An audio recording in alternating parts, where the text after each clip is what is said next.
everybody. My name is Harrison Wheeler, and welcome to another episode of Technically Speaking. I have Leslie Miley here, who is, I would consider, an amazing technologist, former CTO of the Obama Foundation. He's had leadership roles at Google, Slack, Twitter, and Apple, and is investing in a number of startup companies around the world. Thank you for coming on the show. Thank you for having me on the show. I'm always humbled that anybody wants to hear anything I have to say. I just spew out a bunch of stuff. And so if somebody wants to listen to it, thank you very much. I appreciate it, and I appreciate the opportunity. Yeah, look, we have so much to learn from you. And obviously, I'm honored to have you on the show. People can't see you right now, but right now, Leslie is working on a bike during the interview. What got you into this and how have you kept going? I mean, I've always been active, and one of the things I started doing years ago is, I started doing walking one-on-ones, right? Just like Mm, grab, somebody, let's go for a walk, and I realized, in a 30-minute one-on-one, you can sometimes get 2 miles, maybe two and a half yeah, miles, and you do that a couple of times a day. yeah, You've got your 10,000 steps and then some, and so that became a habit. And when the pandemic hit, all of a sudden one-on-ones were sitting one-on-ones, and you were sitting at yeah. home on a couch or standing desk. And I realized in the first couple of days actually that I was actually not moving at all for 7 hours a day. And Mm, and so I looked around, I saw, people were on the Peloton thing, and people doing other things. And I was like, well, I exercise, but I also just got exercise and just movement at work. So yeah. I set up my bike, my commuting bike, on a stand, and started pedaling on it during meetings. And then I just realized, I was like, wow, this is really good. And it's not like I'm pedaling, so I'm getting working up a sweat, just pedaling enough to keep the movement going. Mm, And so I started that in probably late March or early April of 2020, and have kept it up. wow. And then, because I'm an engineer, I instrumented my bike with Bluetooth sensors to pick up my speed and cadence so I could Wow. track my mileage. And since March, April of 2020, I have clocked in about 13,500 miles, Wow. Where would which that take you? Is that like a trip around the globe? Like, what is that? it's about halfway around the world. I would definitely make it to, maybe Prague, maybe a little bit. Yeah. Actually, I could probably make it, if you could bike to Australia, you could bike to Australia. It's interesting because if you've ever gone to a gym and used a bike gym at a gym at the bike, and you always see Yeah. how sturdy and clunky they look, I can tell Mm, you why now. Because people sit and use them, and I'm on my third seat on this bike now wow. since the pandemic. I actually had a seat post break Mm, because you're just sitting there on this for 5 6 hours a day. It's yeah. but it's been great. I mean, I won't say I haven't, like many people during the pandemic. I think we've all struggled with food and fitness, Yeah. but it's really helped me maintain my fitness level and weight, and which has been extremely important because Yeah. fitness is one part of physical activity. I think is just one part of mental health as well. Yeah. And so while this has been difficult for almost anyone, and more difficult for others, it has probably helped keep me a little more even keeled. Yeah. I think what's most impressive is that you're not breaking a sweat. You're not winded at all. I mean, it's impressive. Like I got on the call and I was like, huh, this is going to be interesting. You're going to do this for about 30 minutes, but I think that's impressive. And I would say too, I think during the pandemic, 100%, the ability to move is something that we shouldn't take for granted either. And yeah, for me, I mean, I live in the Bay Area as well. I think one of the biggest noticeable things was sort of the car culture and commuting. And one would think if we work from home, we might sort of have more opportunity to move and stretch. But when you're going meeting to meeting, you're not necessarily having the same amount of breaks that you would if you were in a physical office. So totally makes sense. So hey, look, let's get into a few icebreakers. We'll keep them pretty light. But mention that you like to stay active. I'm not sure if you're in the sports, but if you were to walk into an arena or walk on stage, which is something that you've done before, what is your intro song? It's always going to be the theme to Shaft. Mm, That's my Twitter handle. And it's just such an iconic piece of music. I mean, it definitely is dated. It's infused with the misogyny and sexism and stereotyping of the '60s, '70s, and definitely want to recognize that. But it's also, I mean, there's just so much about that movie and that soundtrack. I mean, it won an Oscar, Yeah. and I think it may have been the first soundtrack by a black artist that won an Oscar. Mm. The movie itself was groundbreaking in that it really highlighted an African American character in a positive light that was not stereotyped, at least the stereotypes of the time, Sure. which was also groundbreaking. And so I've been in tech for quite a while. And we're not going to talk about how long, but I remember the dot-com boom and bust very, very well, Yeah. which I think is a little bit appropriate today. And I've walked into many companies, and I've walked into many organizations and many groups, the only or the first and the only African Yeah. American. And so when that theme music plays, it does remind me of how groundbreaking the movie Yeah. was for Black Americans, and Mm. how in many ways groundbreaking tech has been for many Black Americans. Yeah. Yeah. All right. Next question. Okay. If you could instantly become an expert at something, what would it be? Ooh, instantly become an expert at something. Does it have to be real or can it be imaginary? It can be whatever you Um, want. Yeah. I mean, that's just so hard because I'd really just like to be an expert at solving any problem put in front of me. Mm. And maybe that's a cop out, but I just think that if we collectively took our ability to solve problems and Mm. applied them to people and to human beings, we'd be much further along instead Yeah. of applying them to crypto. Right. And crypto finance and things like that. And Right. I look at people who are problem solvers, and I look at people who are putting that effort towards humanity, and I really admire and envy them. Yeah. Yeah. So you're saying like the energy that people have about crypto, like investing that in things that are for the good of humanity, right? I mean, for the good, yes, and people who are doing, I'm not trying to. I mean, I am criticizing people. I'm sorry. Do we really need another scooter company? No, we don't. If you look at ride hailing, and Yeah. and as much as they like to say, oh, we're doing this, we're democratizing this, we're democratizing that. Have you taken a Lyft lately? Have you seen how much that costs? When I was Mm. in New York recently, I took cabs. I'm just like, I Right. mean, the cost difference wasn't that much, but I was like, when did it become, $40 to go 20 blocks? Right.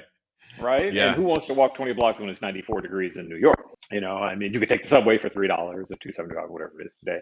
Yeah. But yeah, it's just we're not solving the problems of human beings. We're not even solving problems. We're actually just being part of a capitalistic system that extracts as much value out of people and processes Mm. as possible. Yeah. Yeah. All right. Last icebreaker, and it could be maybe relevant. What is something that you're currently obsessed with right now? What am I currently obsessed with right now? I was currently obsessed with losing 5 pounds. I couldn't lose. I was just like, where did this 5 pounds come from? No more Manhattans after work. What am I currently obsessed with? I don't know if I'm obsessed with any one thing. Yeah. I mean, but a couple of things. I'm really interested in what is going on in voter suppression. Mm. And because it really has, and I call out voter suppression even above Roe versus Wade, right? Even Sure. above what's happening with the January 6th commission hearings, because those situations, specifically Roe versus Wade and potential overturning of that, is Yeah. directly related to voter suppression. And Mm. I'm really surprised that people haven't drawn that connection and people haven't made those Sure. connections.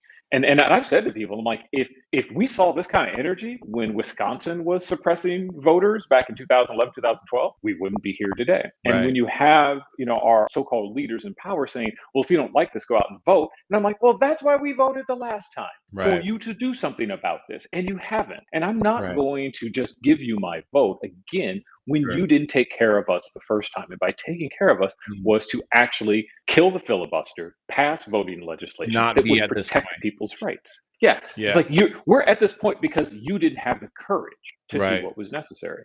And so if I'm obsessed with anything, I'm obsessed with how do we inspire our leaders? And this is the Mm. other way around. Not that our leaders inspire us. How do we inspire our leaders to have that Mm. type of courage? And we've Right. just been terrible at that because we didn't do it during the Obama years. And I'm not sure if we're doing it today. Yeah. Do you think, I mean, at least on the voter suppression side of things, is it a matter of basically, are you saying that like voter suppression is leading to these less desirable outcomes? Is it discouraging people to vote? Well, I mean, so voter Yeah. suppression and oppression denies people equal representation, which means that you Mm. get these skewed results that we get today. today, Gotcha. right? So honestly, and this is very, very true, we never would have had Trump had there not been voter suppression. Right. Let's just be clear about that. The numbers are extremely obvious when you look at Wisconsin and Michigan and Minnesota and Pennsylvania Yeah. and Georgia and these Ohio and these battleground states where the margin of victory was tens of thousands, if not, just a few 100,000 votes. Then you look at the result of voter suppression and who didn't get to vote, whose votes didn't count. Right, Mm, we wouldn't be where we are today. I'm not sure if it would be right. materially better, but it Sure. definitely wouldn't be as bad as it's been. so Right. Right. so this is what I mean. It's like, so if people don't get representation, you get these skewed results because people don't have to worry about losing Mm, their seats in Congress or their Senate seats or their city right. council seats, or their state legislator seats, right? And this Right. is what's happened. And it allows people to be more radical because there's Right. no real accountability. Yeah. It's almost like we're experiencing sort of a latent effect of things that may have happened 8, 12 years ago. Right. Oh yeah, I mean it's the long game, and it's Yeah. like I don't even want to say I respect the game, but I acknowledge the effort many people Mm, have done on the right to set the system up the way it is today. They've yeah. played the long game, and it's unfortunate, but it's true. So, Yeah. and I'm not sure if we get out of this. I Yeah. just don't see how we get out of this. I mean, because like once again, it's like, how do we inspire our leaders? Because our leaders are not doing what we need them to do. I'm 100%. just, I'll call, they're just not. Yeah. And I live in San Francisco, dude. And I gotta tell you, I am done with the leadership here. I Yeah. mean, if there's ever a time I want to run for office, it's like running for office in San Francisco because I'm like, y'all just suck. You just aren't even close to being good. And I'm going on record saying this. I'm sorry. I'm not sorry. It's like these are people, and this is the Yeah. mayor, this is the city council, this is, city supervisors who are part of the power structure, Yeah. who have no desire to really change it because that means they would lose power and they'd lose the Mm, ability to get their next, political, career step, which is, the state sure. legislator, state assembly. So they keep the status quo. And Mm, so have a humanitarian crisis playing out on the streets of San Francisco every day. We have right. city services that just don't work. We don't have enough housing for the people who are here. And Mm, what does the city council spend their time on? They spend their time on, kind of going back to approving the next scooter company, that puts yeah. scooters on the streets of San Francisco. And I'm like, that wouldn't even make it to, if Right. I was there, I'd be like, no, we're not even talking about that. No, get that crap out of Right. here. Then we're going to talk Right. about how we're going to use the city's resources to start affecting positive change in places like the Des Moines, in Bayview, Hunters Point, where I live, Yeah. right? These are the things that we're going to do. But it's like they don't do that. They just play the same political games they've been playing over and over Yeah. again. And they're not serving the people of San Francisco and and I and think and the I think most what's marginalized people of San Francisco. I think what's interesting about that, right, is like when you start thinking about the convergence of this humanitarian crisis that you speak of in politics, it's like tech is the guys to solve these things when it actually does nothing. And so, It comes back to what we were saying, or what we first yeah, started talking about, right? It's yeah, like yeah, solving problems. I mean, yeah, there's a guy, Rick Cloud. I think he's like the CTO or something for the state of California, and he used to work yeah, at GV at Google and Google's venture capital arm, and he's working for the state of California. And I'm like, yeah, more power to you, man. Thank you for at least going someplace to make a difference. You are yeah. privileged enough to have made enough money to go and take that job because I'm sure the job doesn't pay what you were getting before. Yeah, But this is what we need, and we need yeah. people who are willing to do that. But we can't. The thing is that people can't be willing to do that because you can't take those public sector jobs and live in San Francisco. You Right, just can't. It right, doesn't pay enough, right? You can't take yeah, those public sector jobs and even live in Oakland or live in San right. Jose. What I mean? So Mm, that's what I mean. It's like we are totally failing, and it just continues to concentrate the power, the political power, mm, amongst the few people who understand and work the system. yeah, yeah. So that means that you're going to be running for office, in the next decade, right? Is that what I'm hearing? I think about it every now and then I think about Yeah. all the skeletons in my closet. I'm like, yeah, nah, I'm good. People are gonna come out of the woodwork on me, and I just don't need that. It's like all kinds of people. I can just imagine, Yeah. somebody from when I was 21 years old talking about some stuff I did. They're gonna reference this podcast. That's what it's gonna be. They're just That gonna would be listen to that, yeah, and just that'd be yeah. ironic. Does anybody remember him when he was in his 20s? Because let's go get some dirt on him. Yeah, yeah. Actually, I had a friend that was running for office, and during his like vetting process, they actually dug up everything, like all the Facebook stuff, and even contacted me. I was like, this is insane, just how much of our data is on the internet for people to willingly kind of take and kind of toward it in any way that they want to. Yeah, I mean, I started being extremely circumspect on Yeah, social media about a decade ago, right? yeah. I mean, I was just like, but every now and then things pop up on Facebook. I was like, ooh, I said that, I wrote that, I would That write that timeline, today. I would dangerous. not. Yeah. Yeah. Yeah, And the thing is, but also, I like the callback, right? I love the callback. It goes back to like Shaft, right? It's like yeah, things were different. And the person I am today isn't the person I was a decade ago. sure. And I'd like to think that I've learned and that Yeah. I'm an evolving human being. And that's something that I think sometimes we don't give enough grace and hold enough Mm, space for is for sure. people's growth. It's Yeah. like Dave Chappelle said it the best. And I know that's a hot button topic for a lot of people. But Dave Chappelle is like, he called it out. It's like you are going to go and dig up all these things I said 5, 10, 15, 20 years ago and use them against me.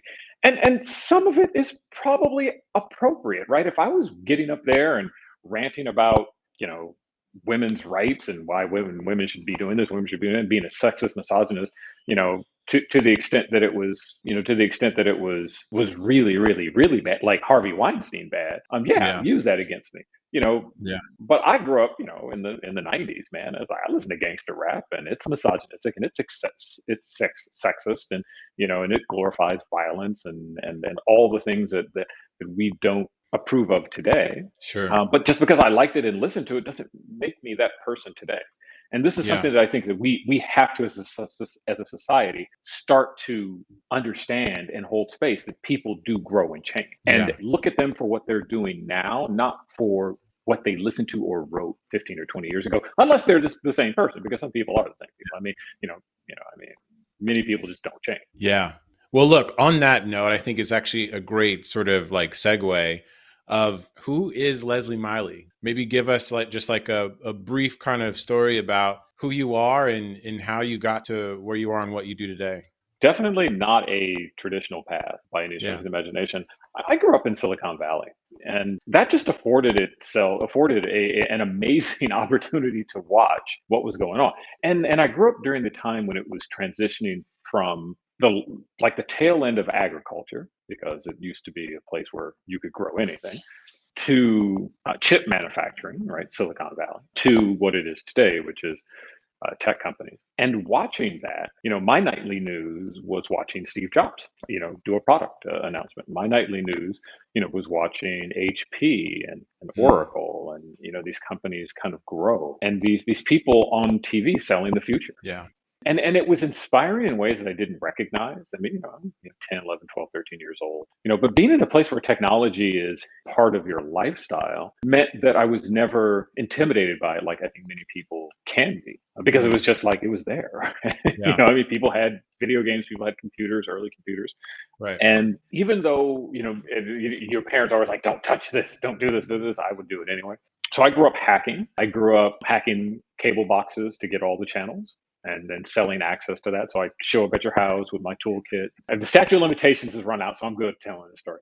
And I'd hack your cable box, and you'd get all these stations, and I'd take $200, and I'd go about my way, Wow. right? And for 11, 12-year-old, that was a lot of money, right? That's a And so lot. I would do that. I would do that a Yeah. couple of times, and I'd be set for the summer, right? And have Mm. money for clothes. I hacked the phone system so you can get free long distance phone calls. Remember when you actually paid for long distance phone calls, right? Oh You can't yeah. pay for that anymore in the United States. Phone cards. Yeah, yeah, I hacked them. I had a whole book, down Wow. with like access codes, and so Yeah. so I was selling those too. So I was like, doing anything to yeah, to make some money, and that really taught me something. It was like it was not just hacking the technology; it was Yeah. hacking the systems, Hmm. and hacking the systems to get access, Yeah. and not just access to like the central office, the CEO, right? But also hacking the system to get access to people. My career really started as a security guard at Apple when I was 19 years old, Hmm. and it was the only job I could get, right? Because I didn't go to college,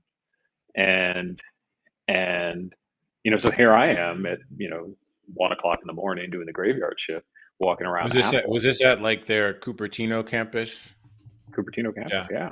Yeah, walking around there, in the middle of the night and seeing neck beards, right, guys, beards all the way down here. And I'd ask them what they're doing, and they're like, "Well, we're writing Mm, programs, we're doing this," and I'm like, "I know how to program," and they're like, "Oh, you don't?" And I'm like, "Yeah, dude, let me show you." And, but then I'd sit there and I'm like, "Oh, I've never seen 68K assembly or MPW Macintosh Programmers Workshop, which is back in the day." And they're like, "Well, let's teach you." And so here I am in this polyester wow. guard uniform, and here they are, haven't bathed in 4 days, and they're drinking a bunch of Diet Coke, and we would commune, and I never really thought anything of it. I just thought they were nerds, I was nerds. This is what nerds do, and it really helped me gain entry because I Mm, gained skills and technology and knowledge that I wouldn't have gained any other way. I mean, where yeah, else does a kid from the lower income side of town get yeah. access to this? Who when they're not in school? And I didn't plan. I can't say, "Oh, I planned it this way. This was my nefarious plan to take over tech." No, it was just I needed a job, and Apple seemed cool, and then these people seemed cool, and that's how I got started. And hacking into systems like that has been a hallmark of my career. Yeah, Coming from a non-traditional background in tech, which is all the rage now, right? It's like, oh, we've got boot camps, you can YouTube, you sure. Coursera, Udemy, blah Yep, blah blah, all these things, which is great. I think it's the most amazing thing that you can actually chart your own adventure. right. Dude, in 2004, you could not chart your adventure if you did not have this pedigree. 2006, if you did not have a pedigree of going to Mm, Stanford or Cal or MIT or CMU, it was really hard. And yeah, if you got in, you were relegated to tech support or IT or QA. And these were areas that tech segregated and discriminated against. And that's perfectly honest. right. And because many people of color and women ended up in those areas, we were in tech. We actually didn't get the respect, the pay, or the Mm, opportunities that many people did. And many of us languished and many people quit. yeah, But that's kind of what started my career and what kept me in tech, even though I think I experienced some good things and bad things, is that it always had the specter of making things better for human beings. mm. You could Was there see. was there like a specific moment? Is there a moment in time where, you kind of talked to, hacking the system, right? Like, was there a moment where you were like, you know what, I can do this? Like, this is where I see myself, or at least this is where I can see the path for myself when there really weren't too many examples at that time. No. I'll just Mm, say no, there wasn't. What there yeah. was, I just didn't want to be poor. Hmm. It was a way to So it was a make money. survival thing. Yeah, and it was like you could see it was changing the world, and you could see that it was a way for me not to be broke. And I mean, I Yeah. you know I came from I mean I didn't come from abject poverty, but there were times we didn't have food to eat. Right, there were times when our bills Right. didn't get paid, things got cut off, and I just Mm, didn't want to be that way. And tech was a way because there was money in it. I could do the job, even though in many times, I'll be honest, I hated the job. I mm, mean, there were times when the macroaggressions, the discrimination that I would experience had me like, I don't want to do this anymore. mm. But I was also like, I need to do this because it pays really, really well, and I need to do this because I think it's where the future is going. And when I say it pays really well, I mean, I wasn't making millions of dollars, but I wasn't going hungry. So there were just these moments. It's all like highs and lows, right? There were moments Right. where I know I'm doing well, but then there were Yeah. moments, I could give you examples. Then there are moments when you know you're doing well, but you end up getting marginalized anyway. Mm, There was one job I was at where I went from a director to senior director, one of the highest performing people on the team. And within 4 months, somebody's trying to manage me out. And I remember asking this person, of course, like, how do I go from having this high level of performance to sucking as much as you're telling me I suck in 4 months? How right. does that work? Right. Right. And there was never any reason why, right? I mean, and this is the thing that people talk about, oh, it's a pip culture. It's like, dude, I knew what a pip culture was in 2003. So Right. don't talk to me about Amazon's pip culture. I can tell you what it was like in 2003. And whatever you're getting today, trust me, was a lot better than we got in 2000, right? Right. So I don't know. I'm just kind of like ranting here, but the whole thing was I believed that tech was a way for me to have a living, Mm, regardless of some of the bullshit. And also that it was a way that changed the world for the better. And I could always see it was always on the horizon, mm. but the path there was never never linear. It was always, Right. it was zigzagging along. Right. One of the things that I've taken away from this, I think a lot of times you do hear this sort of, I'll get into tech because I want to change the world, right? Which I think is great. But I think there is a humanistic part of like, yo, I'm trying to eat here, which, For you know, for women go and ahead. people of color and women of color, Yeah. oh yeah.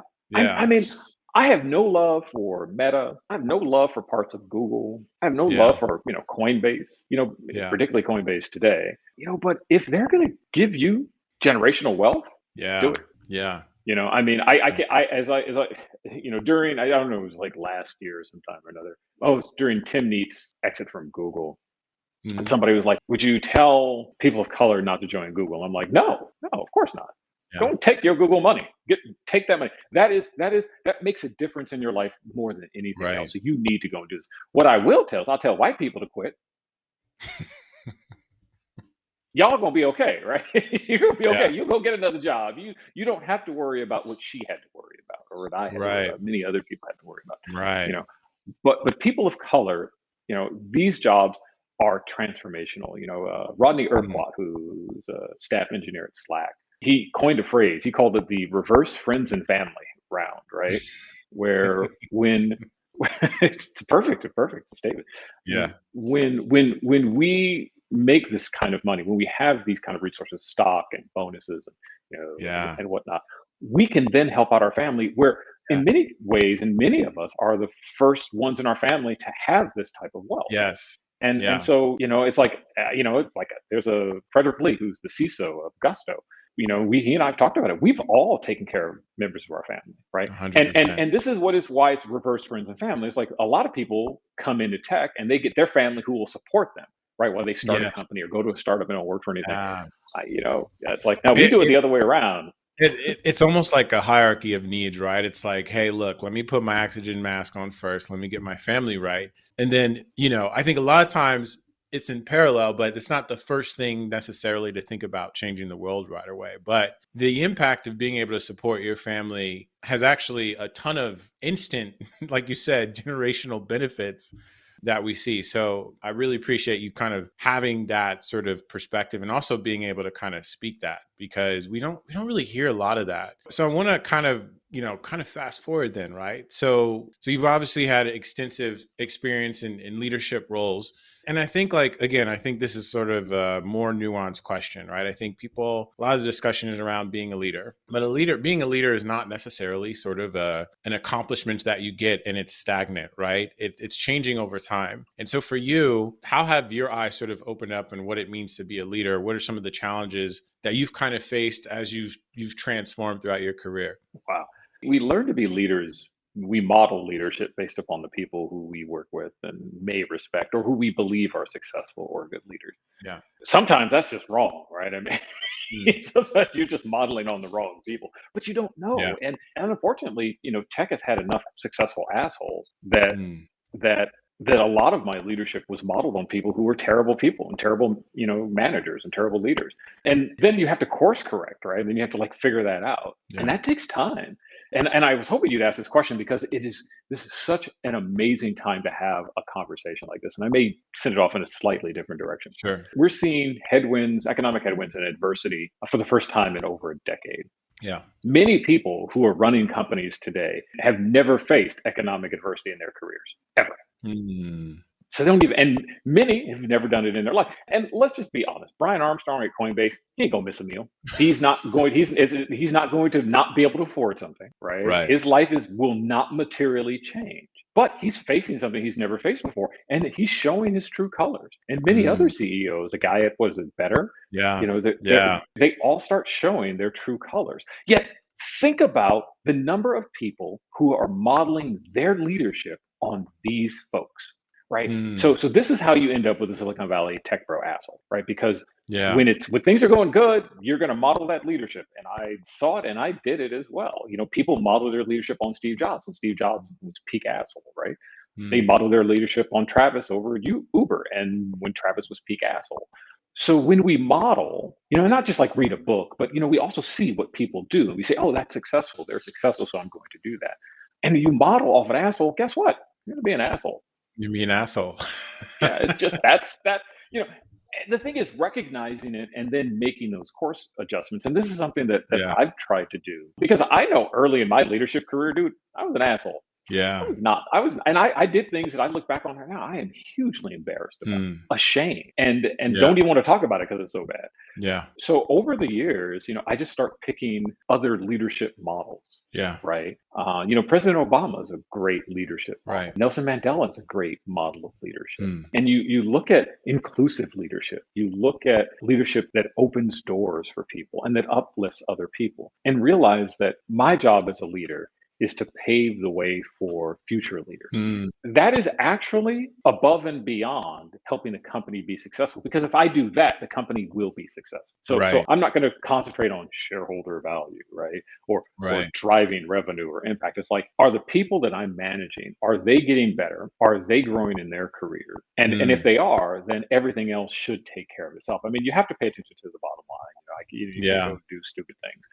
But if you're taking care of the folks, if you're growing your leadership and you're growing your bench and you're providing them with opportunities and feedback and critical feedback, you're actually taking care of everything. And Yeah. this is, it's not just about getting projects done. I mean, and these are the things that I think we all know how to do, or we learn to do Right. anyway. It's really about how do you cultivate, the people who you have the honor of leading. Yeah. Well, I think what's interesting, and not there are some people that are anomalies that do have sort of some lasting power as far as leadership goes. But I think a lot of times when you think about those asshole CEOs that may have led a company's success, it's actually for a very limited amount of time, right? And over time, they become case studies on what not to do versus, when you look at these more embodiment leaders around like an Obama or Nelson Mandela, like you mentioned, they leave a lasting legacy. So it almost kind of, the proof is there in a sense, if you think about it that way. I'd love to know, like, for you personally, like, how did you approach these? Was this a situation where you really kind of sat down with yourself and sort of said, hey, here's some things that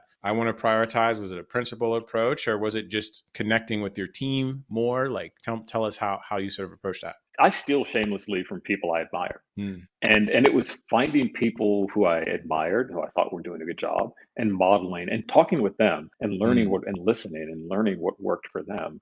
And Yeah. then kind of mixing it with who I am. I mean, but at the end of the day, I'll just, probably the most honest thing I'll say today. So I still Yeah. think I'm a terrible leader. And I think I still have to grow as a leader. And just Yeah. recently, I've taken a step back from leading people so that I could get some space and reflect on it, Yeah. because I was not living up to the standards that I wanted to live up to. Mm. And honestly, I was just burned out. I was just burned out Yeah. on leadership. I think when you lead with empathy, when you try to lead with empathy, when you try to lead with understanding and compassion, it's exhausting. Yeah. And I just ran out of energy to do it. So I just said, I Mm. need to take a step back and not do this, because it, Yeah. it will allow me to answer the question whether or not I want to continue to be an operator Yeah. and grow and scale teams, whether Mm. that's at, the VP level, CTO level, or whatever. Yeah. I think probably one of the more difficult things, and I don't know if you've resonated with this at some point, is also, I mean, there's a part of your own journey. Like you mentioned about being like marginalized and being managed out. Being an empathetic leader in some cases, for me at least, has kind of brought up some of those not so great experiences. Do you think that kind of plays a little bit of a role in terms of like the heaviness and the responsibility that, you have? That's an excellent observation. So this is very well publicized, but I was walking into Google one day, and people at Google, employees at Google, were weaponizing badging, right? So I'm walking in with a bunch of other people. Some guy puts his hand on me, tries to push me out the door because he Mm. doesn't see my badge. And he did. He like literally pushed me out the door. Mm. And I pushed him. I'm like, you don't touch me. Get your hands off me. Which Yeah. and it was at a door, so there was video, and I actually got to see the video. It looked bad Yeah. because he was like 5'5", right? And I'm 16. He's like 130. I'm 180. You need a little white dude. I'm a taller black guy. It Yeah. looked bad. Yeah. And during the investigation, they're like, leaders shouldn't act this way. Hmm. And I thought about that, and I'm like, Hmm. that's a fair statement. Yeah. However, I've got a lifetime Hmm. of experiences that played into my reaction. Hmm. When people would come to me, who maybe not in my group, and talk to me about, oh, they're being put on a performance plan or they're having issues with their manager, I internalize a lot of that because I know what that feels like. And Yeah. sometimes you can't help. Sometimes you Yeah. can't be the objective voice, because that's your trauma. Yeah. So just like with this person at the door at Google, just like, people would come up to me and have these discussions, I have to work through that trauma. And Mm, sometimes I have and I can be of assistance, and many times I can't. mm. And it's hard to separate. And lately, in trying to be a more authentic person, not just a leader, a more authentic human being, I've realized that there are difficulties Yeah. in being authentic and how it shows up in the real world. I'll give you another example that's happened recently. I was in New York. I was taking a cab to go to dinner, and I'm on the street, and there's a person ahead of me. And if you've been to New York, even places where you get a cab, the Mhm. person in front gets the cab first. So I'm like, Right. that's cool, right? So he's Yep. raised his hand. I got my hand up. Two cabs start to cut in. I'm like, oh, cab for him, Mm. cab for me. This is great, right? This cab comes, stops for one stops and one stops. I started to get in the cab. This dude runs, gets in my way. He's like, that's my cab. I'm like, shoot, didn't you just get a cab? He's like, I got a group of people over here. And I'm like, this cab stopped for me. It's New York. Yeah. You do you, you do you. I'm gonna do me. We'll get in your cab. Right. I'm getting into this one. He's like, no, we've been waiting out here for 10 minutes. I'm like, I don't care how long you've been waiting, man. The cab stopped for me. That's how it works. Right. Excuse me, I'm getting in the cab. And I tried to get into the cab. Someone grabbed my arm. Whoa. I was like, and I turned around. I'm like, who the, you can imagine what I Yeah. said. Yeah. And the only thing that stopped me from hitting this person or putting hands on this person is that it was an old white woman. Mm. And I'm like, "What? You don't grab what the why are you what the hell is your problem, lady?" Yeah. And he's like, "Don't talk to my mom that way." I'm like, "Why is your mom grab?" It's like that's an 82-year-old Who's the woman. aggressor here? I'm like, that's an 82-year-old woman. You think she'd learn not to put hands on people, especially in New York. Yeah. But I realized, like, I am yelling at an 82-year-old woman and her son. Mm. And because I have this trauma Yeah. of like just lived trauma as a black man in the United States, right? And I'm not blaming it on them. I'm just saying that's my Sure. experience, and that's why they're getting this reaction. And these are the things that when you're authentic, and I think and for me, it's like I have that same experience at work. When somebody comes to me and they're like, I'm being pipped, I'm like, oh damn. Yeah. Somebody, puts their hands on me as I'm trying to get in the door. I'm like, I go straight back to being 15 years old and in the Mm. hood. And, I'm like, get off Right. me, man. What's up? And it's like, how can you lead effectively when you have that? And Mm. and that is why I'm not leading people today, Yeah. because I realize that the other side of being authentic as a human being and as a leader means that you're also a little more emotionally raw, Right. and I haven't figured out how to navigate that. And Yeah. so I realized I couldn't be of service to people this way. I couldn't be of service to somebody coming to me talk to me about their career issues, Right. because I just experienced so much, particularly in the last 5 years, everything that's gone on, right? Right. And I mean, and I just there are just these experiences. It's like you sit there with somebody who telling you that in their discussion with HR about a person of color who having performance issues, that HR told them, well, we're not going to negotiate with terrorists. Hmm. Right. This is what HR says, right? It's like, how Mm. do you not internalize that and just be like, wow, Yeah. how are brown people terrorists? Yeah. So right now I'm working through that. Yeah. And I realize it's a long journey. Yeah. And I'm, people who are continuing to lead, who have gone through many of the same things, I have so much respect for them. Yeah.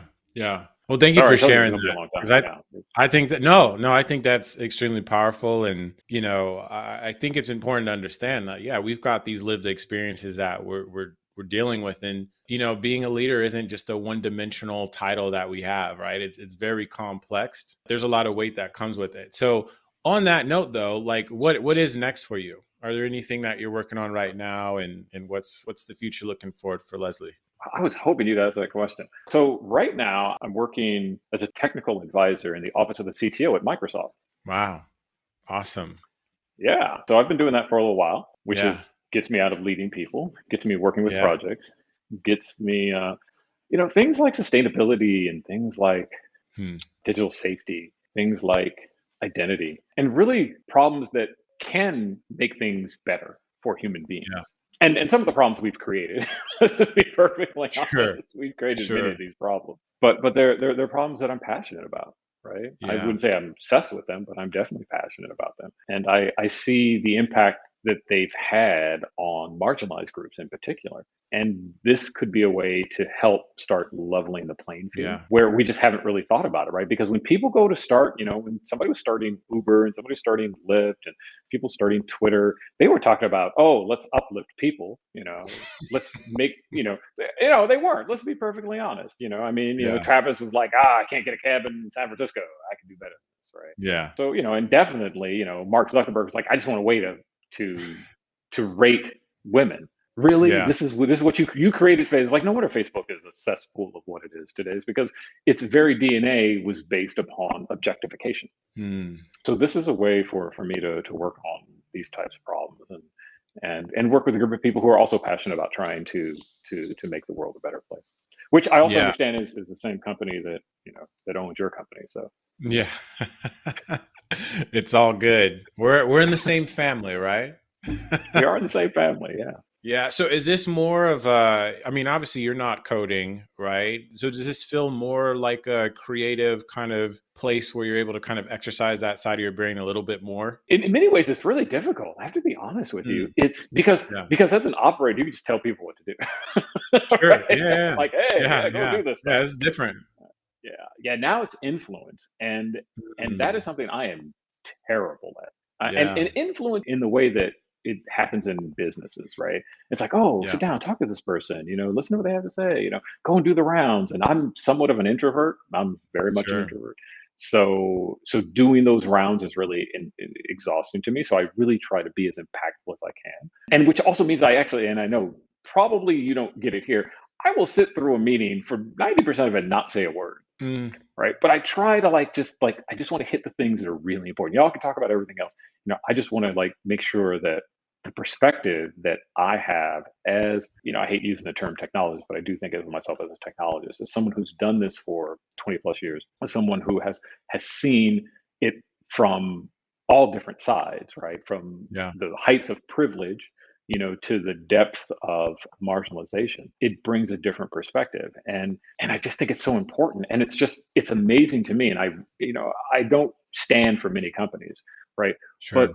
very few companies actually have acknowledged that that's important in product development, much like Microsoft Mm, is doing today.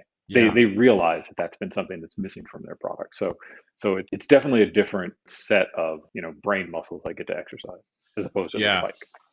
And a different form of leadership as well. Yeah. That's Well, true. Leslie, it was great having you on the show today. This was amazing. We got to talk about so many different things and learn about you. How can people follow up with you? Do you have any like newsletters? I know you've got the Twitter. Where do you prefer people, connect with you the best? Always Twitter, and I may not respond. I'm terrible at responding. Don't come with me with a pitch of like your startup. Just don't. Just like if that's your entry, I'm just going to ignore it. I mean I get it's your passion, but Yeah. but but that's not my passion, and I Yeah. only I have a very short attention span for that. But if people Mm, want to engage with me authentically, I so appreciate that. I mean, I so appreciate people who are just trying to be the best version of themselves. yeah. It's so rare. And I just think Mm, that the last couple of years have afforded so many people to be that. yeah. So hit me up on Twitter. My slide in my DMs are open, which is great. And if you just want to chop it up, let me know. I mean, I love forums like this because I get to talk to amazing people like yourself who are Appreciate it. doing great work. I do my research as well, who are doing great work and giving voice to people who deserve their voices. And if you can, I was like, you want to get a really really impactful leader on here. It's two people I have for you. Okay. Erica Baker. Okay. You got to get Erica. She's the CTO of the DCC now. Okay. She's just an amazing amazing leader. And Lisa Galopter, she runs a small company out of Oakland called Tequity. Okay. She worked for the USDS, US Digital Service. She's been in tech for a while. I think it's always great to get the people who are doing things now. Like Mecca over at Yeah. Google, who's just another amazing Yep. individual. But there are people of color who've been doing this, who've been on the grind for decades, Mm, and that history needs to get told. Like I know Lisa was doing this in the '90s. The Ty Ahmad Taylor, he's a VP over at Meta. yeah. I don't know if you know him, but he's just someone who you should definitely talk to. If you want, the finance side of it, hit up Low Tony at Plexo Capital. Okay. He was at GV. He spun off on his own, and I remember sitting at lunch with him 4 or 5 years ago, 6 years ago, maybe, and he Okay. telling me what he was going to do. He's like, "I'm working at GV now, but this is what I'm going to do, and this is why I'm going to do it." And I was like, "Okay, Tony, cool." Huh. Here he is. Like I see him on, like he's on CNBC, he's on MSNBC, he's everywhere now. He's like he just got this award Yeah. for like for venture capital, and I'm like, there's a dude who manifested some shit, right? Yeah. And these are the people Mm. who we should be engaging with and getting Yeah. their story out there more. Because Yeah. he's well known in the, but it's like I throw his name out there. People are like, no, I've never heard of him. It's like Yeah. he's amazing. Erica's doing amazing work at the Yeah. DCC. Lisa has been on the grind for years. Ty has been on the grind for years. Right. There's a guy named Mike Smith, most just basic name ever. He has been at Stitch Fix forever. Yeah. He's an executive there. He's on the board of directors. Like, it's like here are people who, and Right. he and I were, our early leadership careers at Walmart.com in the early, Mm. part of the century, which makes me feel really old. So there's just like, Well, when you say early you know, part of the century, yes. why I can't say like 2003, right? Because it's still 20 years ago. I still think of 2003, like it feels like yesterday. But yeah, I get you. Oh, I get you. yeah, I did. At least I did say I was doing stuff for, what do they call it? Y2K. Oh, yes. Yes. Y2K. Well, look, I mean, what you're mentioning is a big part of why I created this platform, because you're right. Those stories do need to be told. And I think it helps resonate because people out here, they can understand that this isn't the first time that people are going through some of these different things. And, there are folks that are creating successful things, manifesting, their biggest dreams. And I think for you, you have an amazing story of where you are today. And, one thing I didn't ask you is like, I know you worked on the Obama Foundation. Like, do you have like an Obama impersonation? Like, do you have? No, you've heard this. Nah, you heard this. You heard somebody cued you into my Obama impersonation. Because there's no way you're gonna ask that question just out of the blue. Did somebody cue you in on this? Did I do this at a talk sometime? I Oh mean, my look, goodness. any time, you can do it. You can come back and do it. I'm not going to pressure you. Okay. Let me see if I can pull it. Like, you're just cracking me up on that right now. Usually I just throw it out there. But he is an amazing individual in that he can take Yeah. information and synthesize it and sound like an expert. Right. Right. And I've just always just that is something I'm always amazed with. But yeah, he's really good at, see, like it's hard to pull up as, like, I usually just do it, kind of on ad hoc. But he talks in a way that it really makes you think that he knows exactly what he's saying. Hey, there we go. Hey, we did it. Awesome. Well, Yeah, Leslie, thank and you so much. he gets the hand thing down too. Yeah, you got to get the hand thing, and you got to, all that. Yeah. But Yeah, or hey, thank you. Thank you for coming on the show. thank you for coming on the show. Really appreciate it. Hey, no, thank you for having me. Yeah. I appreciate it. I appreciate the opportunity. I hope that you continue to do this, and and get people who are really doing amazing things to talk about it and to continue to inspire, Thank you. because that's what it's about. Thank you. Thank you so much.